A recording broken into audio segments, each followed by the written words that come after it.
It's a three-night event that premieres on National Geographic Memorial Day night, and then it's 6 episodes about the origins of Ebola and how it jumped all the way across the United States soil in 1989. Saw a couple episodes of it already, and it's proof that this man to my right just doesn't act in anything for the faint of heart. I'll be very honest with you. The Hot Zone is going to come on National Geographic again later this month, and he is also Sir Davos from Game of Thrones. Good to see you, Liam Cunningham. A delight to be here, so thanks for having me. Yeah, no romantic comedies of late from you right Not now. yet. Huh? I think I might have been a bit old for that. Romantic grandfather comedies, maybe. Is there such a thing? I don't know. There could be. I'm holding out. Yeah, look, I'm not going to limit you. I'm not going to limit you. You have range, sir. Thank you. You have range. You don't do agent work, do you? You couldn't be my agent. You know I like what I'm hearing. We have, again, I know it's your first go-round here on this show. Mm-hmm. This show provides a bump for people. What we leave actors, actresses, musicians, in general, in a better place than we found them. That's good. Some of us are in a terrible position to start off with. Well, you're in a good spot right now. I am indeed. I can't life complain. is good for you. Yeah, it's remarkably good for the moment, sir. But the actor's life is up and down. So the metaphor I use is a surfing one. I'm surfing a wave. The beach is not far off. Okay. Enjoy the wave while you're on it. Is there much surfing in Ireland? The World Championships have been in Ireland of surfing. Now, West of Ireland, yeah. The English complain that we steal all their surf because our little island is in the way. Right. And so you are born and raised just outside of Dublin, correct? In Dublin. Dublin. Yeah, Dublin born and bred. Yeah. Okay. Yeah. Now, what is... Still living there. All right. You still live there. Mm-hmm. Okay. What is your, before we get into your work, your sports likes at all? Like, what sport do you focus in on yourself? Formula One. Absolutely love Formula One. Why is that? Well, it's kind of the pinnacle. I mean, a lot of people will look at motor racing and they'll obviously think of NASCAR and IndyCar, Indy 500. Right. But Formula One is slightly different. If you take into consideration that the people leading the championship at the moment, Mercedes, have between 1,300 and 1,500 people working to get 2 cars round, and their budgets are like 6, 7, 800 million a year. Right. It's the pinnacle. It's whatever's new, whatever's the most technologically advanced goes on these cars. So they're really avant-garde, like just edgy, and then you get all the politics in the background and all that sort of stuff. I love it. So who's your favorite driver? At the moment, it's very difficult to get away from Lewis Hamilton. He's remarkable. And this season, I've never seen him. Every sentence out of his mouth is just maturity and decent. He's already showing signs that he may run away with this championship. I think, even though he's 1 point behind the leader, right, I still think there's something in his swagger is just saying he's the man. So, I mean, how does a driver have swagger, if you don't mind me asking, Liam? Usually having the best car helps. That's certainly a large part of it. Yeah, I bet it does. Yeah, he's in a magnificent work of art of a car. So who's your favorite driver of all time then, would you say? I was very lucky. I met Michael Schumacher. In fact, and I take a lot of photographs. I was on the grid in Monaco, and I don't think I may have not shown anybody this, and I take a lot of photographs. Okay.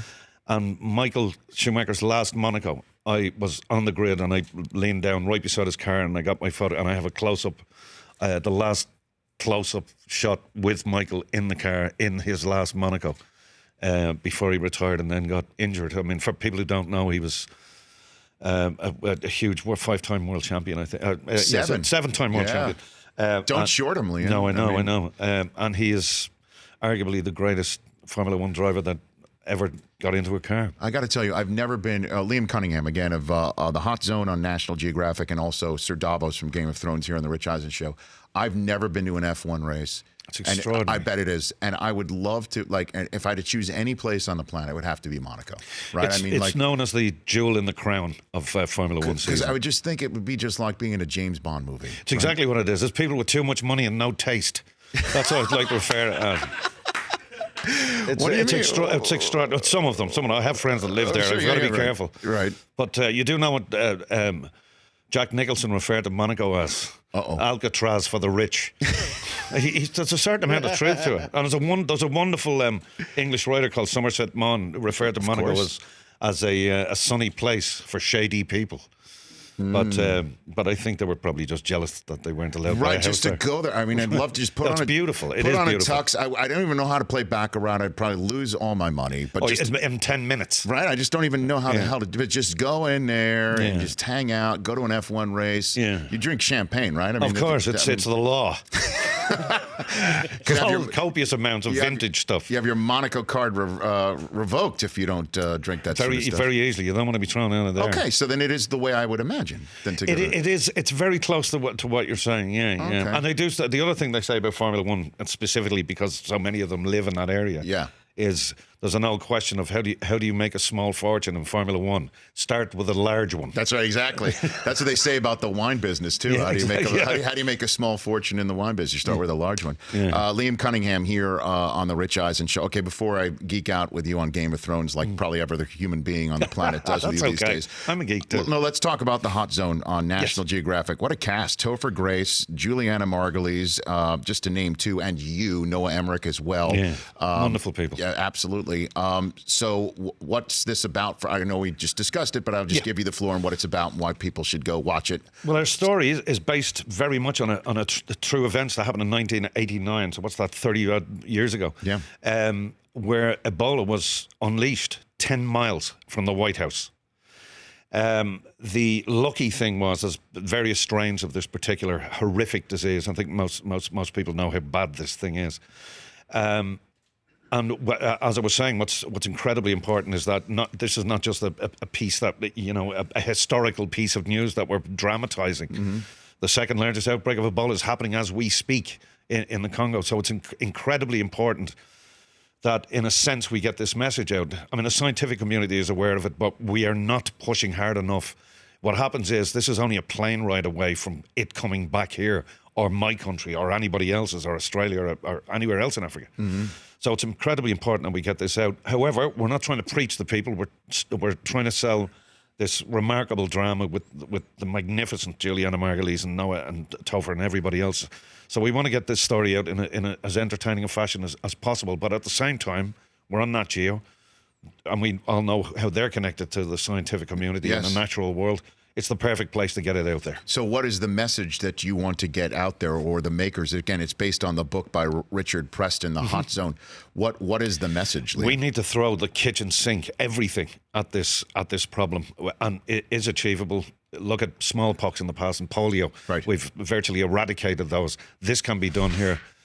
The first 15 minutes of our show shows in horrific detail. That's what I mean for not the faint of heart. Yes, what this can do to a human being, and we're not doing our jobs properly if we don't try and contain this particular beast of a virus. And that's, again, a 6-episode series. It's 2 a night, essentially, starting on Memorial Day night on National Geographic at 9 Eastern Time. So make note of that right here, right now.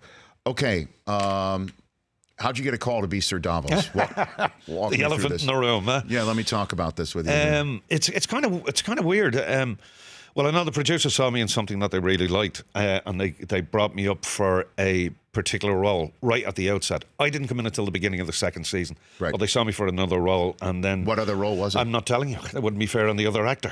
I'll keep that for my memoirs. Okay. I'll never write them. All right. Was it Jon Snow? Just come out and say. We're not going to do this by a process of elimination. Well, we'll be here for 2 more days. I know, exactly. But I was very lucky they brought me back. I thought I was getting the usual Hollywood heave-ho, and they said, look, hasn't worked for you this time. We'll call you next time. I went, yeah, sure, whatever. And true enough, the guys came back and said, look, we have this thing that we think is a great fit for you. And I went up, and it was Sir Davos Seaworth, and I've been there for 7 of the 8 seasons. Yeah, and it's been amazing, an amazing ride. So by the time you got the role of Sir Davos, we had already known Game of Thrones was a monster hit. Nobody. Anybody says they knew that it was going to be huge is a filthy liar. We knew it was going to be good. Right. I'd read the script, and I've been long enough doing this to know something beautiful when I see it. Right. And when I'd seen the first 10 episodes, I just went, oh my God, I can't believe I'm going to be part of this story. Right. because I was approached first, and my agent mentioned dragons and shadow babies, and I went, "Let me stop you there, love."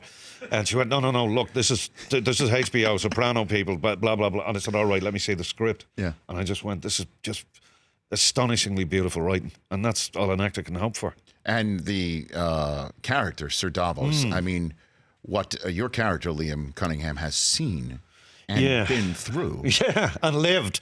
Well, so far. It's about, okay. Yeah. About to No say, no spoilers. Do you know how it ends? I know everything. You do know everything. I am the Oracle. I'm like Bran. No, seriously, though, as you and I are sitting here right now, you, Liam Cunningham, me, Rich Eisen, you do know how everything ends in a couple of weeks. Yes, I do. Okay. The way you looked at me. Just because sometimes there are alternate ending shot or alternate scripts that have been put in front of the actors and actresses. They've done that. Yeah, they've done that. They haven't done it to me. They've done it to a couple of characters on the show, but just for kicks. They've sent. Yeah. So you know how this thing ends, right? Yeah. You've only to wait 2 weeks, man. A week and a half now at this stage. You know what? It's true. Like every single time, you're the fourth member of the cast who's been here. We've had Kit Harington, Lena Headey, and John Bradley. And fantastic people. Nobody ever gives anything up. And I feel like I go down the same road every single damn time. And they all look at me like... We've all been trained in Langley. That's why. That's right. Well, and they all look at me like, why do you even want to know? Like, don't you want to know? And no, that's what it's right. Very strange. Listen, we get it all the time. Obviously, anybody that comes across and there's a huge interest, and it's really gratifying because it sort of reminds us that we're trying our best and we're doing as good as we can, and people really appreciate it. Mm-hmm. However, when you're bumping into a stranger, it's their for one opportunity to say, please tell me something. Yes. They have to ask, and when I'm feeling really naughty, I'll go, oh, okay, I'll tell you. And they go, no, don't. they want to ask, but they don't want to know. That's the fact of it. That's true. By the way, that's a great way to put it. Sir Davos' way of putting it right there. I'm buried in character. By the way, that was the voice right there. I heard that. You dipped into the Sir Davos voice right there. You dipped right in. What is, again, Liam Cunningham here on the Rich Eisen Show, what is the strangest theory that a fan has come up to you and said, I think this is what Game of Thrones is about, or whatever? Like, listen, I get them all the time. I get these. I smile politely, and then I call psychiatric services and some of them. I've had some really weird. I've been accused of being Azor Ahai, which is this guy that has never shown up, the Lord of Light, the boss, the main man. I treat those kind of things as an incredible compliment because we've been doing it so long. It's incredibly difficult to predict. And people are still going, is it this? Is it that? It means we're achieving what we set out to achieve, which is to entertain and have people kind of going mad trying to work it out. Who's your favorite character? My favorite character on the show, outside of you? Tyrion. Tyrion is fantastic. I drink and I know things. I try to live my life like that. That's right. And I usually drink and then forget everything. But I loved his dad, Tywin. Charles Dance, I'm a big fan of his Tywin. Yes. Who got it on the seat. On the potty. Yeah. As not a great way to on go the out, loo or whatever. So just at least this. Give me this. A couple more minutes left with Liam Cunningham. The next episode, the one this Sunday, when they open up, and I love the open where you just zoom in from different places. Yeah. When they zoom in on Winterfell, on the open. On the credits. Do we see a Starbucks? Yes or no? Because I haven't seen the Starbucks at but that could have been a hand-carved... That was the Winterfell branch of Starbucks, actually, that she got that from, which we usually keep out of the frame. Yes. But there has been a Starbucks franchise there for quite a number of centuries. I haven't seen that. Lord Venti of Winterfell. There it is right there. There it is right there on the scene. Did you not... Nobody caught that? We were busy acting. We weren't looking out for coffee cups when we're supposed to be portraying, thank God we got out of this alive, the Battle of Winterfell. All right, last one for you here. Where are you planning on watching the finale, Liam? I have given up. This is how big geeks we are in our house. Okay. 6 of us in the house, the family and my daughter's fiance, and we sit on the couch watching them. I'm seeing them the same time as you guys. Not only that, I have to get up and watch them at 2 a.m. because of the simulcast and the time difference. So I've given up my Cannes Film Festival this year to sit at home on a couch with my family to watch the last ever episode of Game of Thrones. To be with your family? Yes. Walk me through who's there. Who's in there? My 3 children, my daughter, my 2 sons, my wife, my daughter's fiance. Okay. And we'll be all there watching. And how old are your children? My girl's 26, two boys, 22 and 18. Yeah. Okay. That'd have been great if you're like my We have a 5-year-old. We got a 5-year-old. 5-year-old. Don't do that to the child, for God's sake, man. Because that's what I keep thinking, that the kids acting in this, I mean, my Lord, I mean, it's got to leave them a little scarred from the experience. So that's how you're going to watch the finale. Yeah. Okay. Going to do that. And but the rest of your family does not know. They have a death pool beside the TV. Come on now. I'm not even kidding you. The whole family are there. And when they're putting up, what do you think? They're doing this. They're looking to see if there's anything in my eyes that might help them. Okay. But no, I like to torture them. All right. Well, we have our own survivor pool here. If you wouldn't mind, just because we're going to take a break, just one more television only segment. I'd like to run through them with you. Let's do it. And you could tell me if I'm not going to tell you anything, but I'll scratch my chin sagely. We'll walk through all of that. But again, the Hot Zone. I mean, this is some awesome television. It's and really good stuff. It couldn't be more timely or important. Yeah, absolutely. And it's a thriller. This is not just scientific information we're getting across. It's an incredibly interesting story that hops between Africa and Washington. Yeah, so May is the month of Liam Cunningham. In a couple of weeks, it's the finale of Game of Thrones, and then starting on Memorial Day night, a 3-night event. 2 episodes per night, 6-episode series based on the book by Richard Preston, The Hot Zone, 9 Eastern Time on National Geographic, at I Am Cunningham1 on both Twitter and Instagram. Good to see you, sir. Big fan of your work. A pleasure having you here. Thanks very much for having me. You got it. That's Liam Cunningham here on The Rich Eisen Show. We'll wrap this show up in a moment. All right, a couple more minutes left with Liam Cunningham. All right, put it up on the screen right here. He says he's not going to give it away, but these are our picks. These are right now. That's my survivor pool right now. Bran, Tyrion, Arya. Like that's it? Well, it's just we just had 3 each. Oh, you're allowed 3 that you think will make it to the end. Correct. Okay. Jon Snow, Sam Tarly, Sansa Stark is Chris Brockman's 3 right there. You could all be right, couldn't you? Well, and then Mike Del Tufo over there. His first round selection, the Night King. See ya. Oh, he's out already. Yeah. Okay. What do you think? So his idea was those 3 would survive. Right. And one of them is already, well, he's totally unreliable already, isn't he? I think so. Yeah, we need to just push him to the side. So what are you looking for? Sorry, what can I do for you? Blink once if you like my team. I'll be blinking a lot more than once. You won't do it. Anything can happen. All right, we've had Kelsey Grammer and Dennis Haysbert and other guests of ours with some great pipes. Would you mind reading these? I cannot come near either of those two legends. Do your best, Sir Davos, to read into that microphone. You're watching The Rich Eisen Show. Fantastic. Was that a bit serial killer? Yeah, that's good. Keep going. Okay. Welcome back to The Rich Eisen Show. Ladies and gentlemen, Liam Cunningham, everybody. Kelsey Grammer, I wouldn't even get into a competition. That man's voice is honey. You're the man. Again, The Hot Zone on National Geographic, a 3-night, 6-show event starting on Memorial Day night with this man. Watch it. For more of The Rich Eisen Show, tune to Audience Channel 239 on DirecTV for free on BR Live or download the Rich Eisen Show app.